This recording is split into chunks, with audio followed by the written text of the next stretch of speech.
Eu sei o que você está pensando. O que essa senhora velha pode me ensinar? Provavelmente nada. E tudo bem.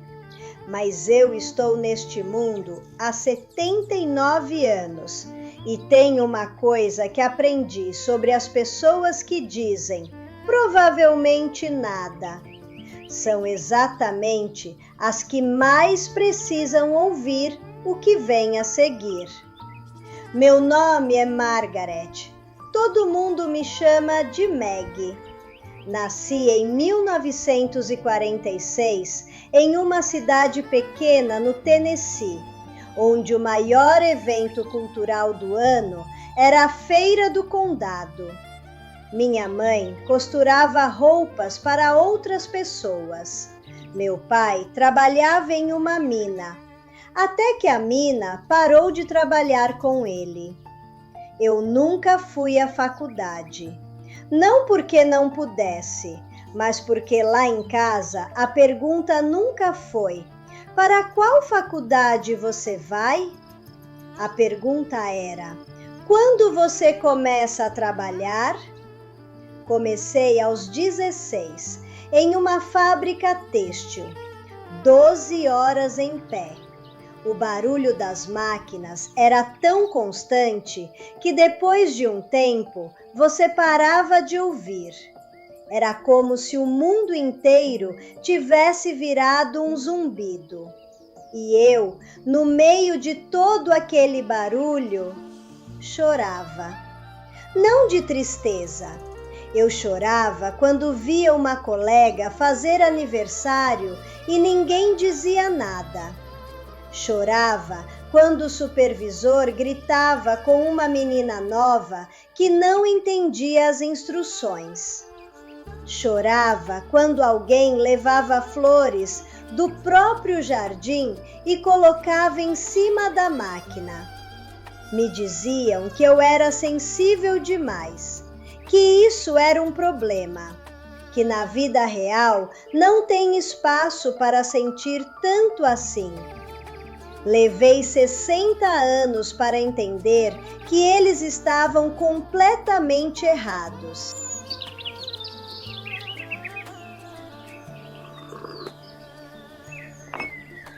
Em 1962, quando eu tinha 16 anos, a palavra sensível não era um elogio, era um aviso.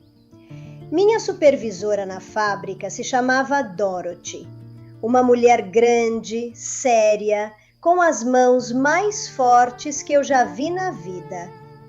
Um dia, ela me chamou na sala dela, que na verdade era só um quartinho com uma cadeira e um calendário de 1959 na parede, e me disse algo que eu nunca esqueci. Ela disse: Maggie, você é uma boa trabalhadora. É rápida, é organizada, nunca se atrasa. Mas você tem um grande problema. Você sente demais. E nesta vida, quem sente demais acaba se machucando. Aprenda a desligar isso. Aprenda a desligar isso. Eu tinha 16 anos e acreditei nela. Passei os 20 anos seguintes da minha vida tentando desligar isso. Tentando não perceber quando alguém estava triste. Tentando não me emocionar em funerais. Tentando não ficar feliz demais em casamentos, para não parecer exagerada. Tentando, basicamente, sentir menos. Sabe o que acontece quando você tenta desligar a parte de você que sente? Não é só essa parte que apaga tudo. Aos 26 anos, me casei com um homem bom chamado Robert, Bob, um homem quieto, de poucas palavras, que sabia consertar qualquer coisa com as mãos. Nós nos amávamos.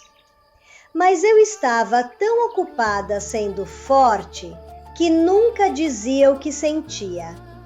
Nunca dizia, hoje eu tive medo, ou hoje senti saudade da minha mãe, ou hoje preciso que você me abrace sem motivo. Pessoas fortes não dizem essas coisas. Eu era forte. Bob morreu em 1980. Um acidente de estrada. 42 anos. Eu tinha 34 e 3 filhos de 6, 8 e 10 anos. E no funeral eu não chorei, porque passei 20 anos aprendendo a não chorar. As pessoas me diziam, como você é corajosa, Maggie, como você é forte. E eu concordava. E por dentro, algo estava se quebrando em silêncio, sem que ninguém visse, nem eu mesma. É isso que o mundo faz quando te diz que você é sensível demais. Não te ajuda a se proteger. Ele te ensina a se abandonar. Depois que Bob morreu, eu sobrevivi. Isso é tudo que posso dizer sobre os 10 anos seguintes. Eu sobrevivi. Continuei na fábrica, até fui promovida, virei supervisora. Aprendi a falar a língua das pessoas que não sentem. Eficiência, produção, números. Fiquei boa nisso. Tão boa que quase esqueci que tinha outra língua. Meus filhos cresceram. Eu os criei sozinha. Nunca faltou comida nem teto. Mas hoje, quando converso com eles, e tenho 3 filhos que já têm seus próprios netos, todos dizem a mesma coisa. Os 3, separadamente. Eles dizem, mãe, quando éramos crianças, nunca soubemos como você se sentia. Não é uma crítica. Eles falam com amor, mas dói do mesmo jeito. Porque eu achava que estava protegendo eles. Achava que se eu fosse o pilar inabalável, eles se sentiriam seguros. Que se eu não mostrasse medo, eles não teriam medo. Que se eu não chorasse, eles aprenderiam que a dor é algo que se supera em silêncio. O que eles realmente aprenderam foi que sentimentos são perigosos, que vulnerabilidade é fraqueza, que pedir ajuda é vergonhoso. Levaram anos para desaprender isso. Anos de terapia, conversas difíceis, adultos tendo que aprender do zero o que ninguém ensinou na infância. Tudo porque um dia eu acreditei em uma mulher com um calendário de 1959 na parede que me disse que sentir demais era um problema. Tem algo que eu quero que você entenda, especialmente se você é jovem e está assistindo. Especialmente se alguém já te disse que você é demais em alguma coisa. Sensível demais, intenso demais, sério demais, alegre demais, estranho demais. Demais quase nunca é sobre você, é sobre o desconforto da outra pessoa. Quando alguém chora com facilidade, quem não sabe chorar se sente exposto. Quando alguém se importa profundamente, quem nunca se importou se sente confrontado. Quando alguém sente com intensidade, quem desligou essa parte de si há décadas, vê ali tudo o que perdeu. E em vez de olhar para dentro, aponta para fora. Você é sensível demais. Não, eles estão anestesiados demais. E você lembra eles de que existe outra forma de viver. Eu tenho um jardim, uns 4.000 metros quadrados atrás desta casa. Comecei quando tinha 55 anos, depois que me aposentei da fábrica. Eu não sabia nada de jardinagem, nada mesmo. Comprei um livro, pedi ajuda aos vizinhos, matei meia dúzia de plantas antes de alguma coisa começar a crescer de verdade. E naquele jardim aconteceu algo que eu não esperava. Eu voltei a sentir. Não de uma vez, aos poucos. Como quando o pé dorme e depois começa a acordar. E a primeira coisa que você sente é um formigamento meio incômodo. Foi assim que começou. Percebi que chorava quando uma planta que cuidei por meses finalmente florescia. Percebi que ficava angustiada quando vinha uma geada e eu não tinha protegido os tomates. Percebi que me sentia genuinamente feliz. Não aliviada, não satisfeita, mas feliz.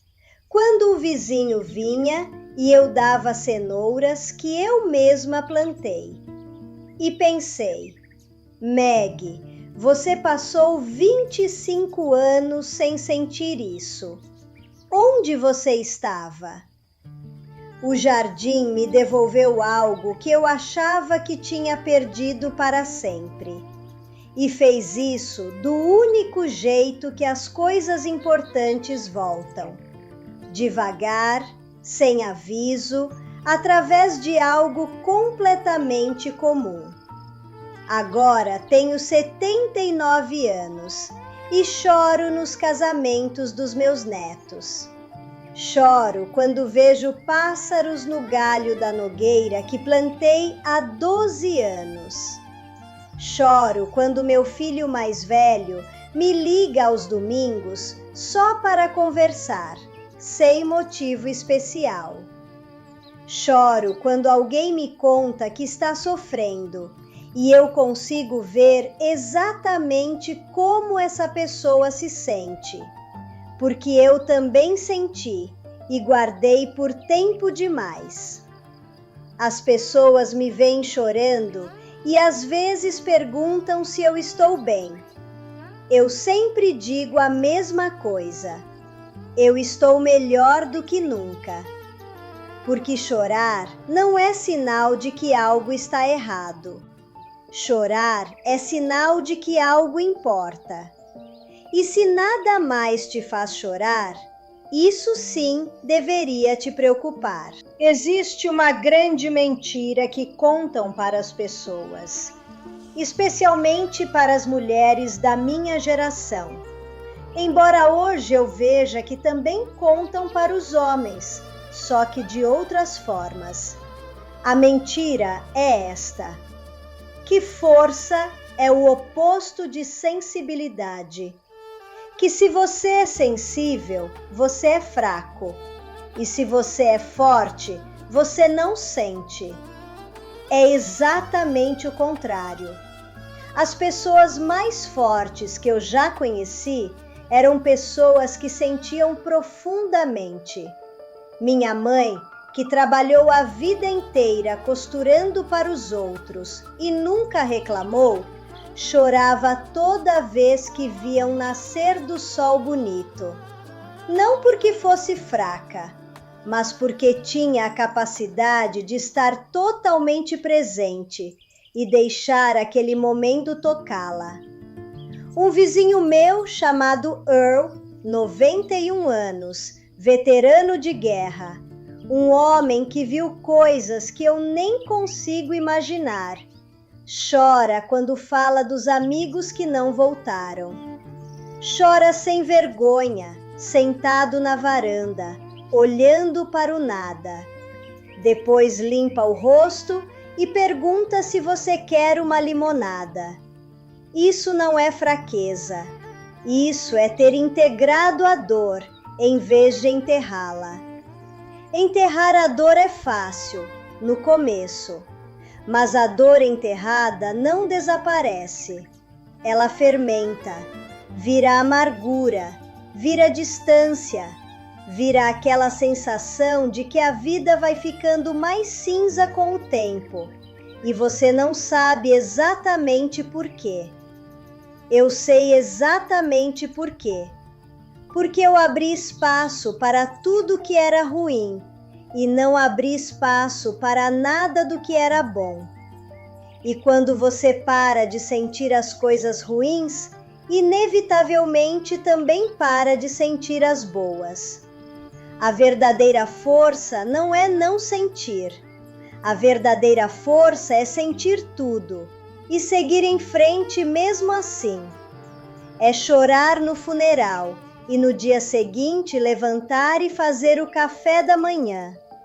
É sentir medo e ainda assim fazer a ligação difícil. É saber que algo vai doer e ainda assim escolher aquilo porque vale a pena.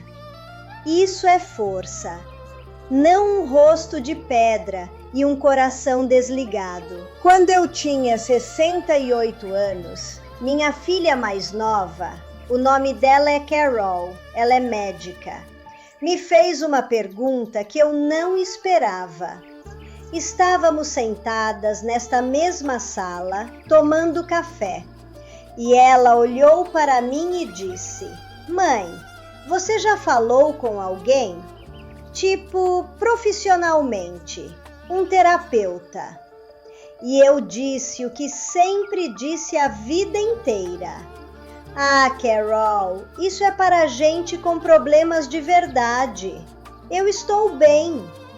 E ela disse algo que me deixou sem palavras. Ela disse: "Mãe, você está há 40 anos dizendo que está bem, mas eu nunca te vi realmente feliz. 40 anos dizendo para minha filha que eu estava bem, e ela, que me conhece melhor do que ninguém, que me viu nos momentos bons e ruins, nunca tinha me visto realmente feliz." Fui para a terapia no ano seguinte, com 69 anos. A terapeuta tinha 30 e poucos anos e se chamava Diana. No começo me senti ridícula, uma senhora contando sua vida para uma jovem. Pensei: o que essa menina pode me ensinar que eu já não tenha vivido? Tudo. Ela me ensinou tudo. Não porque tivesse mais experiência do que eu, mas porque sabia fazer perguntas que eu nunca tinha me feito. Ela me perguntou: o que você precisava quando era criança e não recebeu? E eu abri a boca para dizer que não me faltou nada, porque era isso que eu sempre dizia. Mas em vez disso, comecei a chorar. Levei 3 sessões para responder essa pergunta. A resposta era: eu precisava que alguém me dissesse que meus sentimentos eram válidos, que sentir muito não era um defeito, que a menina que chorava na fábrica por causa das flores em cima da máquina não estava quebrada, ela estava viva. Ninguém me disse isso até eu ter 69 anos. E o que aprendi nessas sessões, e continuo aprendendo, porque ainda vou uma vez por mês, é que nunca é tarde para se conhecer. Nunca é tarde para entender por que você é do jeito que é. Nunca é tarde para dar ao seu coração o que você negou por décadas. Tenho 79 anos. Planto tomates, pimentões, hortelã e 2 variedades de rosas que uma vizinha me deu e que já não está mais entre nós. Falo com meus filhos todos os domingos. Tenho 7 netos que sabem que a avó chora em filmes de animação. E isso é perfeitamente normal.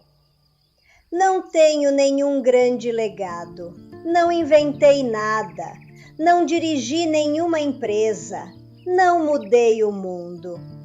Mas fiz uma coisa que parece cada vez mais difícil e cada vez mais necessária. Aprendi tarde, mas aprendi a não ter vergonha de sentir. Se tem algo que eu quero que você leve desta conversa, é isso. Da próxima vez que alguém disser que você é demais em alguma coisa, sensível demais, intenso demais, demais em tudo, antes de acreditar, se pergunte uma coisa: você é demais? Ou você simplesmente está sendo? Porque existe uma diferença enorme entre uma pessoa que sente com intensidade e uma pessoa que incomoda alguém que deixou de sentir há muito tempo. Não abra mão de quem você é só para deixar outra pessoa mais confortável. Eu abri mão disso por 40 anos. E o jardim que você vê atrás desta casa é o que floresce quando você para de se abandonar. Cuide-se bem. E se hoje você precisar chorar, chore. É a coisa mais corajosa que você pode fazer.